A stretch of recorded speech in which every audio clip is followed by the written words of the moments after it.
Hey guys, thought I'd give a quick aquaponics update. Pretty much the bottom line is we're waiting to get outside, so we're kind of getting a little jam-packed in here. This is the little grow bed I have on the sun porch, and I'm trying to use this, or I was going to use it, to get seeds and things started going in a flood and drain system to take outside. Hoping that the weather would be warm enough now to start getting the outdoor system going, but it's warmer, but it's not warm enough to take the koi out, and so I'm probably going to wait another week to get that going. But in the meantime, so this is what we have going on. We've got some beans going there. We've got some squash getting started down here. We've got celery, which is just happy to be in there. Here was a broccoli I wanted to see if it would take off. This one turned brown and ugly, and it looks like it's getting some new growth. It was brown on the bottom, so it looks like it actually might start to get going. I got my usual green onions going. I just pick and eat from these things daily. In fact, it's lunchtime here, so I'm about to take one or two of these guys out and throw them in an avocado salad. We got some more beans going here. I believe that's spaghetti squash right there. We've got tomatoes starting to take over the bed. These two guys are growing together, and honestly, I think I might have to go ahead and take one of them out. I really hate to do that, but this one's getting too big. He's going tall, and he fell over half the bed just a few days ago. So I think what I'll probably do is I'm hoping to wait one more week, and then I can just scoop him out, take him to the outdoor system or the garage system, and probably I'll choose the big guy, and the smaller tomato that got started in there, go ahead and just let him go to tomato heaven. And back in the back, we've got some more beans. Got a lot of beans going there, and we actually got some beans ready to be harvested, ready to be eaten. Didn't expect that here. Again, I wanted to just get these started to go outside.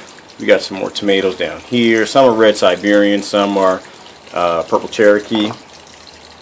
There's some peppers down there who want to get started. I've changed my planting method, so I'm not really I'm not putting anything in soil and then transplanting it here. Based on what I saw in a couple of videos, when you do it that way, the plant doesn't create wet roots. It creates a different type of roots, and so there's an adjustment period in putting in here. So I just basically just sprinkle seeds here in the bed, and sometimes I'll stir the rocks around afterwards, and they're fine. It seems like they're all starting. Well, not all, but I'm getting a lot of good germination. So that being said, and that being a quicker way of going about it, I think I'll stick with that. And then there's some, got some lettuce. I think that's some lettuce back there. So again, we just sprinkled seeds, and that's what we got going. We've got this old pepper that I thought died refuses to die. I tried my hardest to kill it, and she's refusing. So now we're getting longer days of sun. She's putting out some new leafage, and so this is going to be a perfect candidate for taking outside to the outdoor system. Got a bean going here, kind of going crazy. We got started above the water line, so it just sent roots deep down far enough. And this is the one, I think this is the one that's climbing up the light. So he's got beans here, and he's got beans here, and he's got some harvestable beans. Got a bunch of different lettuce and things going on in here. We've got some tomatoes back there. We've got some lettuce, which all need to get outside. They're not going to get enough sun in here. We've got the starting tray over here where I got all my rock wool, where I was starting the guys for the raft system. I like starting for the raft system in rock wool, so I'm going to keep doing that. So we got some strawberries over here, which I did not start from seed. Not good enough to do that yet, but they're happy now. I've got them transplanted. I think I might have got these at Walmart, to be honest with you. They had the I want the ever-bearing. I'm not starting any June-bearing or one or two harvest strawberries in the aquaponics or raft system. They just take up too much space. So what I'm going to end up doing is starting. I've got all my June-bearing and double harvest stuff outside and growing in soil.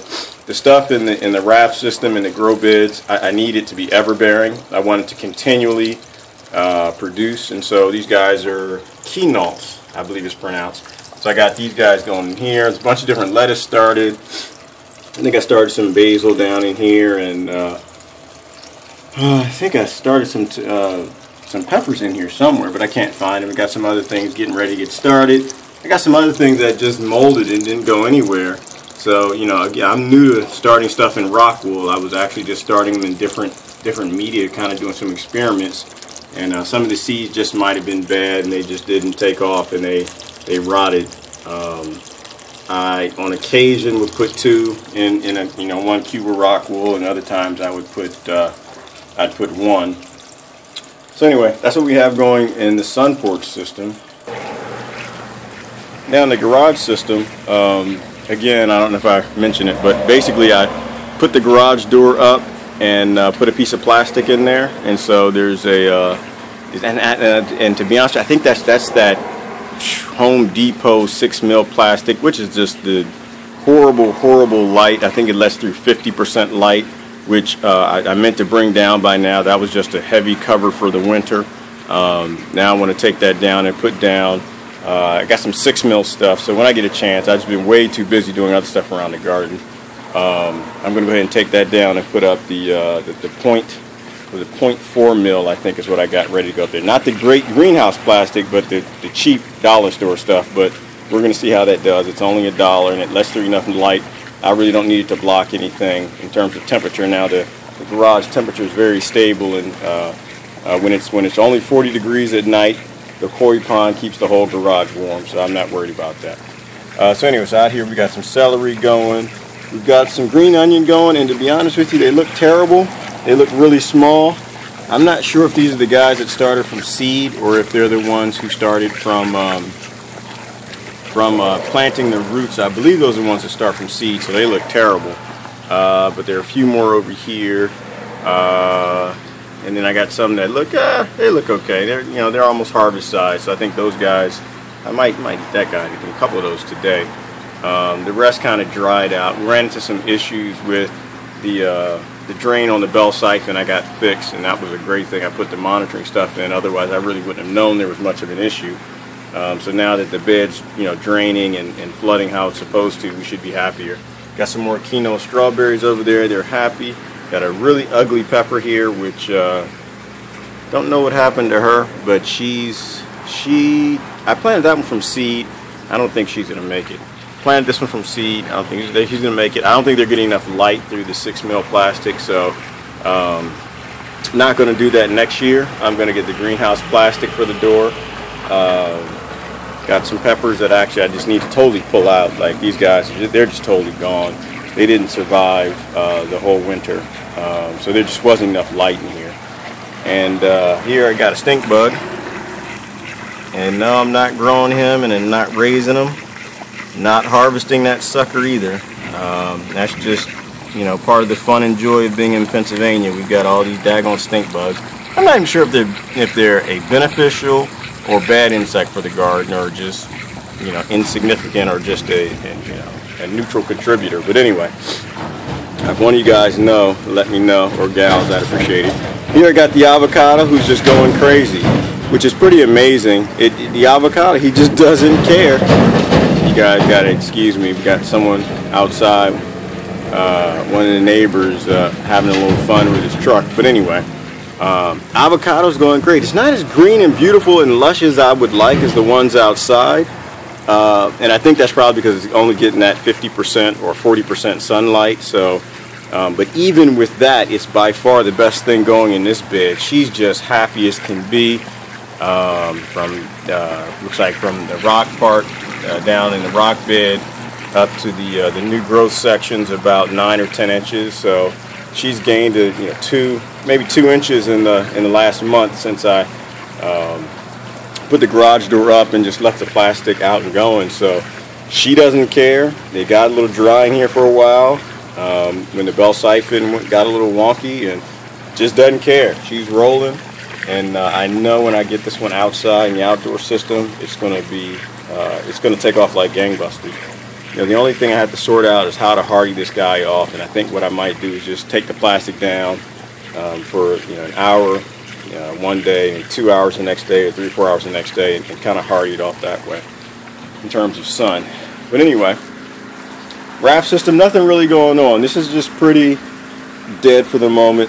I finished off the bok choy and just waiting to get stuff started. So not being enough light in here, I'm not really trying to do anything in here. Oddly enough, the cabbage is hanging in there, scary enough as it is. But I did throw some Chinese cabbage back there in the back just to see how she would do, and I don't think there's much really living and going on here other than it actually looks like a strawberry. And to be perfectly honest with you, I don't remember starting this guy,